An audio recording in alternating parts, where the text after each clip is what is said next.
Well, you may recall that the president did campaign on dismantling the Department of Education. And CBS News has confirmed he plans to sign an executive order to begin the process. Education reporter Doug Williams reports on how this could impact schools and families in our area.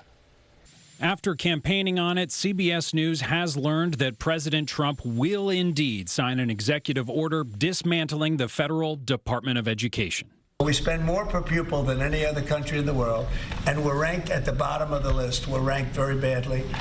And what I want to do is let the states run schools. Largely, they already do. The New York City public school system, for example, is almost 95% funded at the state and local level. Still, that 5% of federal funding is equal to $2.2 billion. The blast radius of this order will harm nearly every child, every teacher, every family, and every community. We're not going to be able to backfill losses like this scale, $5 billion.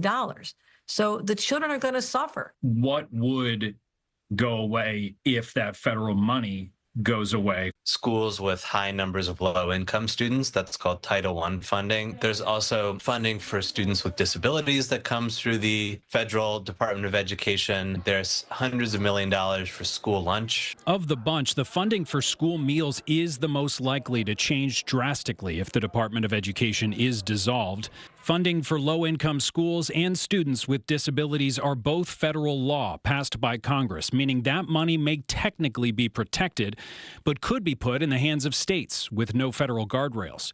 Evan Stone once taught at PS 86 in the Bronx, now the CEO of Educators for Excellence. And if we lose the administration, that the department that's supposed to hold states and districts accountable for that, we have no guarantees that that's how the dollars will be spent. And without these funds being guaranteed to get into communities, we will only see opportunity gaps widen even more. And officially dissolving the DOE would require 60 votes in the Senate, which is unlikely. But new Education Secretary Linda McMahon has signaled, at the very least, massive layoffs and cuts regardless, sending a department-wide memo just hours after her confirmation. It was titled, guys, "Our Department's Final Mission." So that tells you what you need to know. Yeah. Doug, I'm curious, if the department is dissolved, could it affect certain areas disproportionately? Yeah, it will hit most likely low-income families, school districts, and schools harder than others in the classroom. Outside the classroom, Democratic lawmakers have been sounding the alarm about property taxes in rural and less populated areas where school taxes are a larger percentage of property taxes. Governor Hochul, for example, has said that homeowners and businesses will be hit with tax hikes in rural areas because states have to make up for that money somehow that's no longer coming in from the federal government, guys. All right, so we'll be talking about this for weeks to come. Yep. All right, Doug, thank you. Thanks.